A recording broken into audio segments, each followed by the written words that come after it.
What's up, guys? Just want to jump on here really quick. We got the latest CFP rankings dropping today. I'm just seeing the top 25 being released. Wanted to hop on here and kind of give you my initial thoughts. And now that we've seen Miami jump up approximately 3 spots, I think all the delusion, all the crazy talk that these Miami homers that we have may actually come true. And I kind of want to pave the road and what it's going to look like for Miami to actually get into the playoffs because, again, we're not out. Now, keep this in mind. We need to all keep this in mind.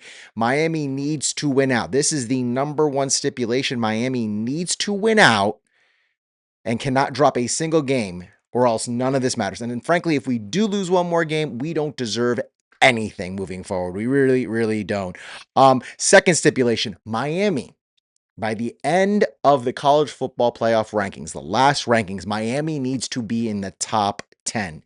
Can't be 11, can't be 12, needs to be 10 or higher moving forward. So with that in mind, let's first get to these rankings. They just dropped. We've got Ohio State at 1, Indiana at 2, Texas A&M at 3, Alabama at 4. You guys see it all right here. I think the number one thing we need to talk about is Miami jumping up those 3 spots. We saw Ole Miss drop 1.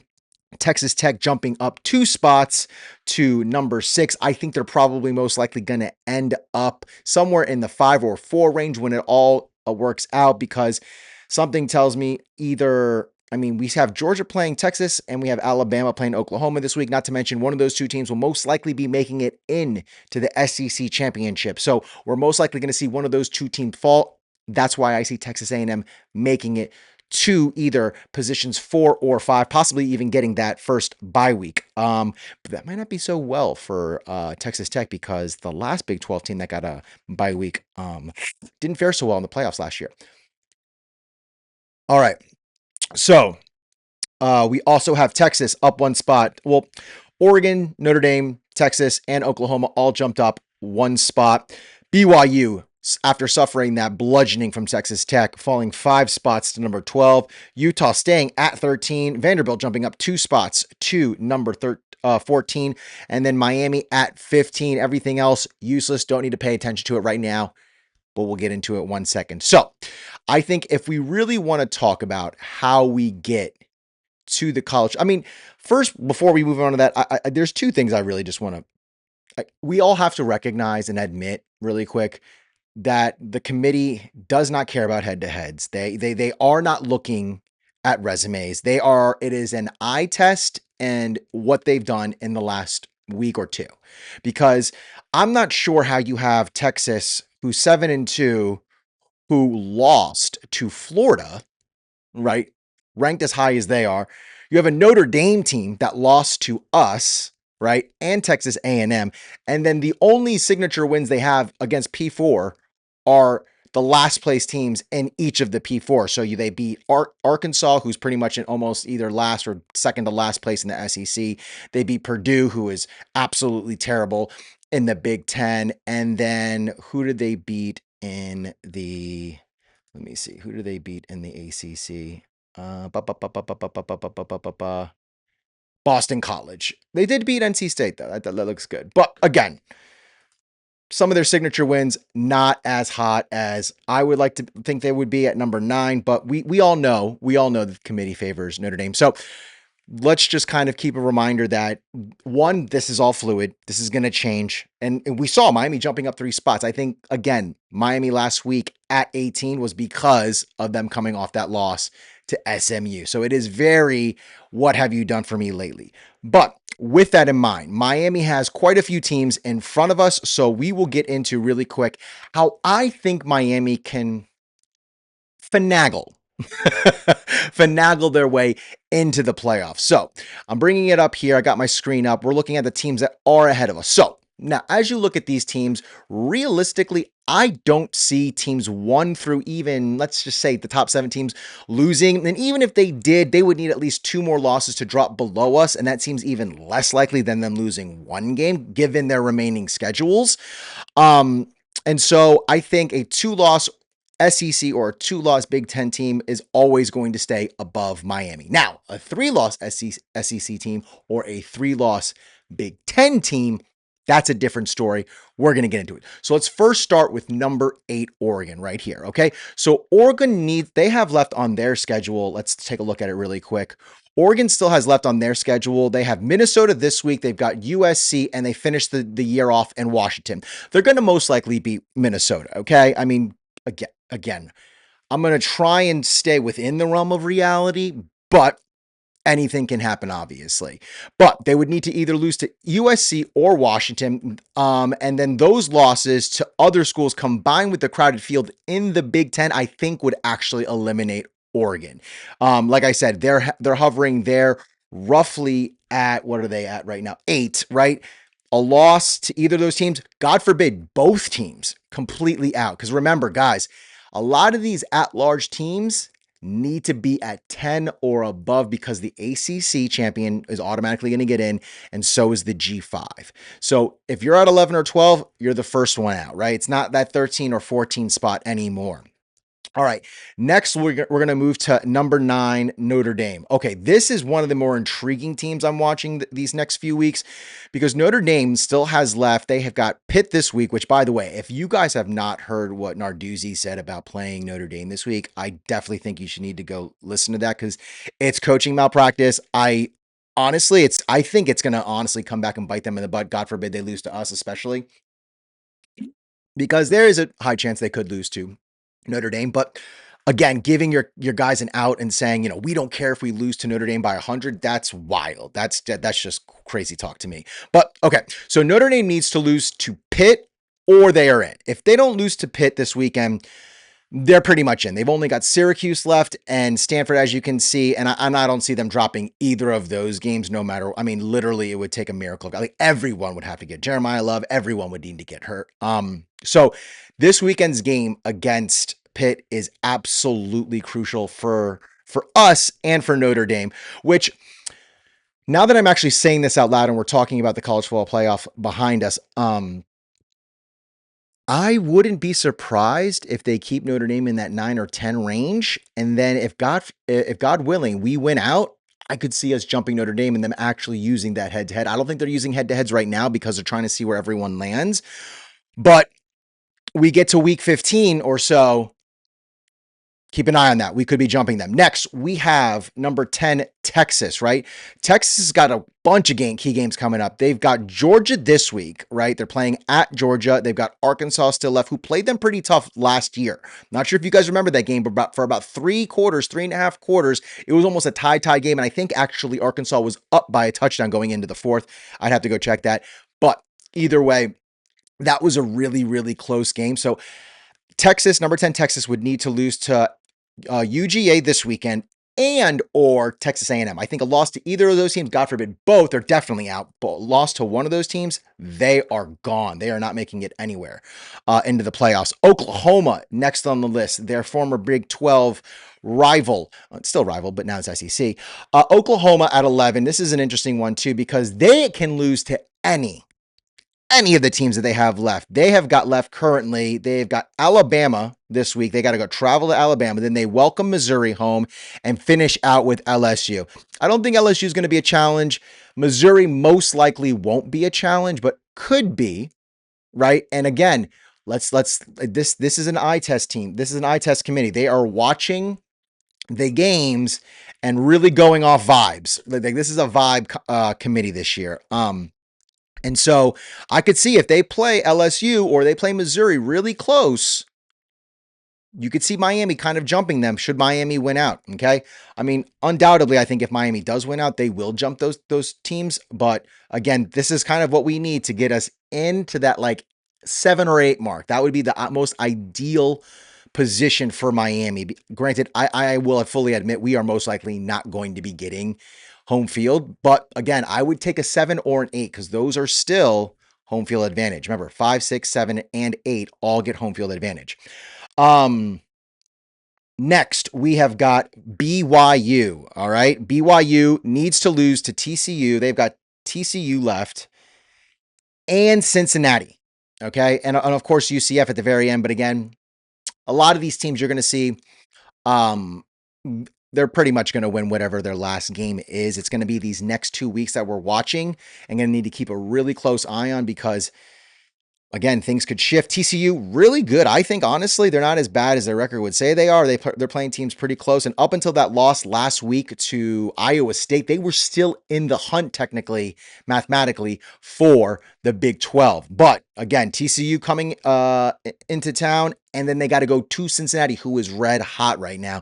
So if BYU drops either of those games, I think, again, they are out. They are done, and we would be in. Next domino that would need to drop would be, honestly, it's Utah's next. We can look at Utah's schedule, but honestly, it's like a third team ACC team. They're not gonna get a third, or I don't think they're gonna be the second Big 12 team in. It really doesn't matter what they do. I think the committee would honestly put if it's 10-2 Utah versus 10-2 Miami, I'm putting my money that they would honestly pick Miami over Utah. I think our wins look better than their wins.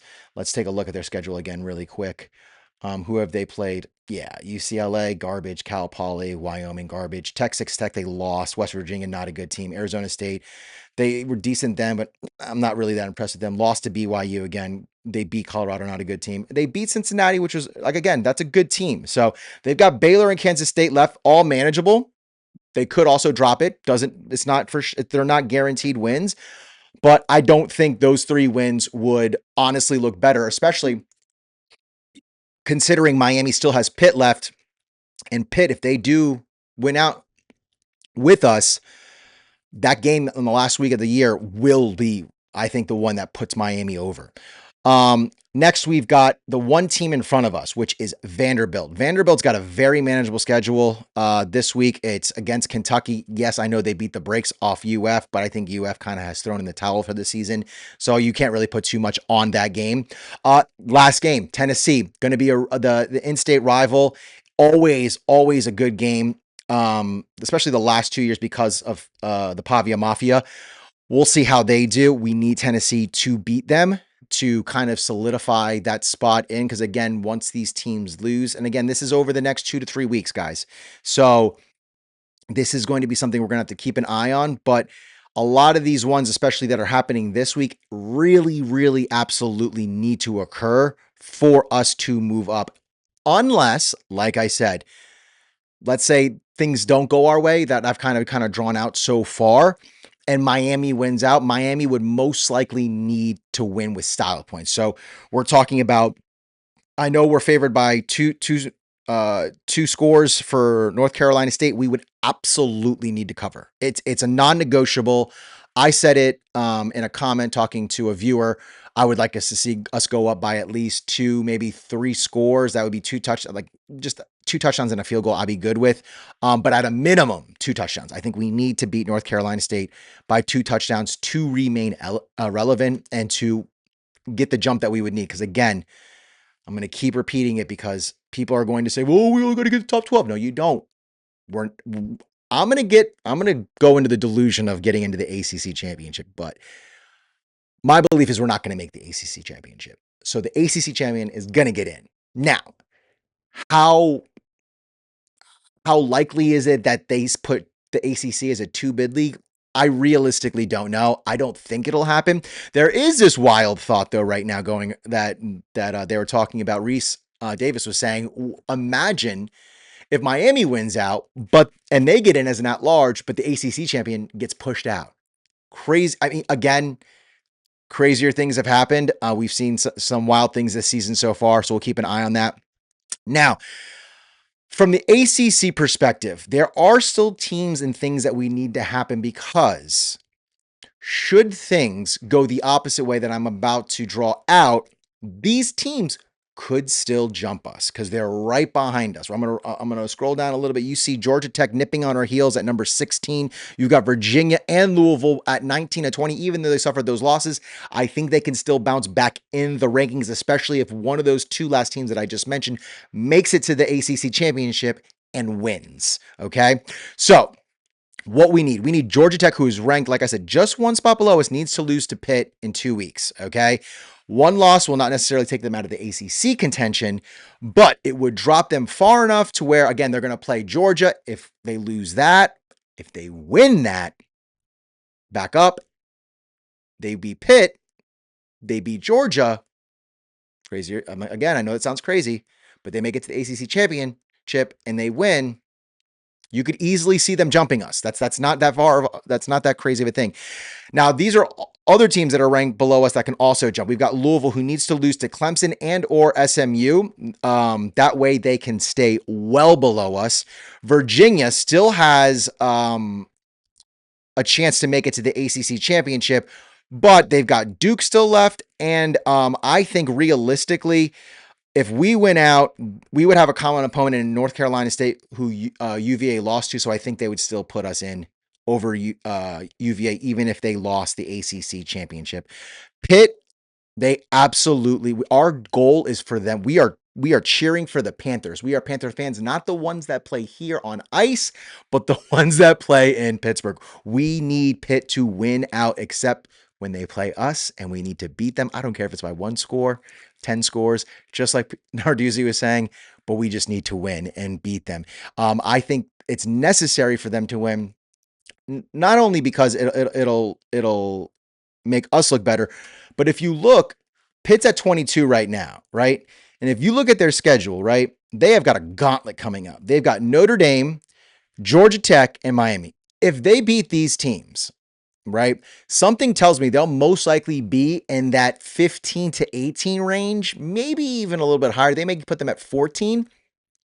And if Miami gets that win against another top 10, top 15 team, there is no doubt in my mind we will absolutely be kind of catapulted into the top 10. And so that's how I think we get to the CFP. At first, I thought it was really crazy. Anyone after the SMU loss, talking about the CFP, just because at the time it was mathematically almost impossible. But with the ACC-itis that was going around this past weekend and having Louisville and Virginia losing, things have gotten a lot better. Things have gotten a lot wider, and things are the ACC is ACCing just to say the least. Okay, but listen, I realistically am of the belief that Miami is mathematically eliminated from ACC contention, but I will always entertain a delusion just for a video, because why not, right? So here are the standings for the ACC, okay? You can see us way down here in the middle almost, right? Okay? Now, thinking about this and going through this whole little like spiel, it got me thinking. I was like, I honestly would trade in a loss from SMU and Louisville for a loss to either FSU or even Stanford, to be honest with you, because neither of those teams, a loss to those teams would have affected us. The SMU and the Louisville losses are huge. Huge. They are massive roadblocks for us to get over. And so I'm going to do my best to try and twist myself into a pretzel and get us into the ACC championship. All right. So follow me, take notes, get your pens and papers ready, because this is going to get a little okay. So everything that I kind of talked about before for the CFP kind of needs to happen pretty much for us to also get into the ACC championship, right? So first thing that happens is we've got Duke about right here. You see them right above us at 4-1 in the conference, even though they're 5-4 overall. Crazy. Here's another crazy thing. Duke could actually win the ACC and get a bid to the college football playoffs, possibly as with 4 losses.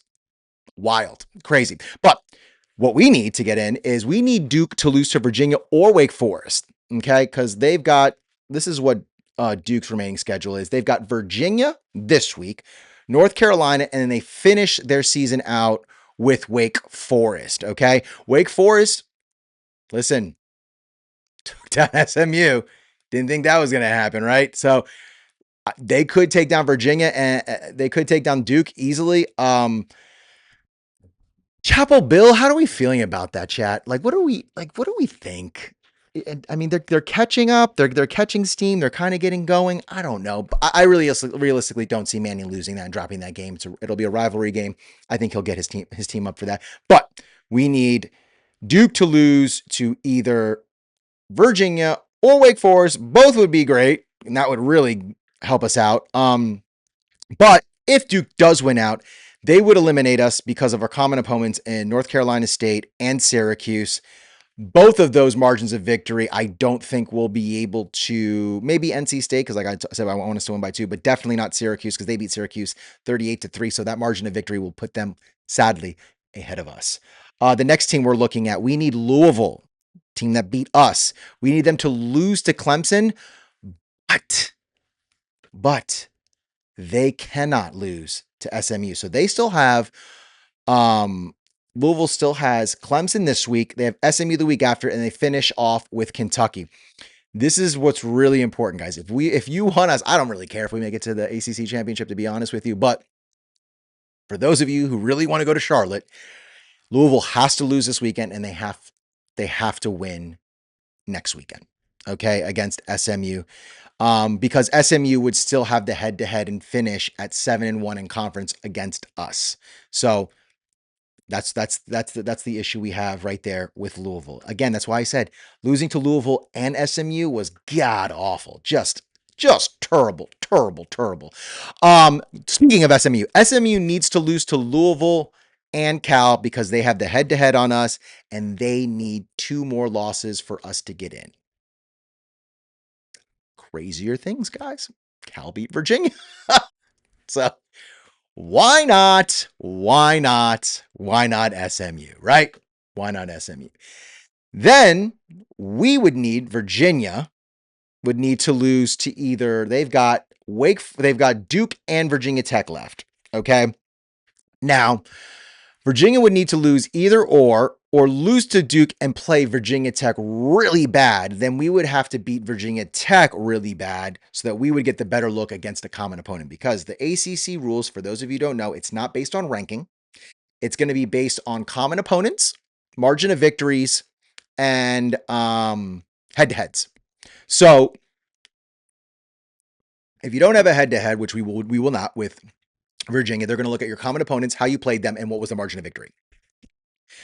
That's why I specifically said they would need to play Virginia Tech bad or lose both games. Who knows? Maybe they have a collapse at the end of the season. That would be amazing. But something tells me they won't. But something tells me they might lose to Duke because Duke is don't sleep on Duke. Don't sleep on Duke. So again, we need Virginia to lose to Duke, play Virginia Tech real bad. I don't know what's going on there. Next, we would need Georgia Tech to lose to Pitt and BC. That ain't gonna happen. So we can almost, literally, draw and not pencil in, but marker in Georgia Tech into the ACC championship because again, they're not going to lose to Boston College this weekend, and who knows? I mean, that Pitt game, we really need Pitt to beat Georgia Tech. That would really help us a lot. And Georgia. We need Georgia to beat Georgia Tech rankings wise. That way they stay far below us. And then that would be it, guys. That is how we would get in to the ACC championship. Basically, all of these teams are going to have to lose at least 1, if not 2 games, or the games that I mentioned play really bad so that when we have a tiebreaker, it goes to not the head-to-head, but it goes to the common opponent. Now, if any of these things don't go exactly how I just diagrammed, again, crazy things happen. I understand it's week to week. But as of this moment right now, if things don't go the way I described it, there's no chance. I've done the math. What we would finish at, there would honestly be a 3-way tie. And we would be eliminated from the ACC championship because of the head-to-heads with Louisville and SMU. And that's it. The 2 teams that we lost to were the 2 teams we could not lose to. And it's super costly. So while our ACC dreams are your Mega Millions and your Powerball dreams, our CFP dreams. I think we can grind to get there. We can work and get ourselves there, I think, especially with that boost, that 3-spot jump that we got in the CFP. But what do you guys think? Did I miss something? Was there another path that you guys saw or that you guys see and have in your head for us to get to the college football playoffs? Maybe you saw something I didn't. Let me know. Drop it in the comments below. Let me know what you guys think. Is our season over? Are we cooked, chat? Are we cooked? I don't know. It's funny. 2 weeks ago after SMU, definitely thought the season was over. After this past weekend in the ACC apocalypse, things are a little different. I'm saying a little bit hopeful. I think we can do it. We should do it. At the end of the day, we're going to be favored in all 3 games. So let's get behind this team, guys. Let's show up. It's our last game on Saturday at Hard Rock. So let's send them off. Let's send the seniors off on a good note. And we'll see you guys in the next video. Be good, y'all.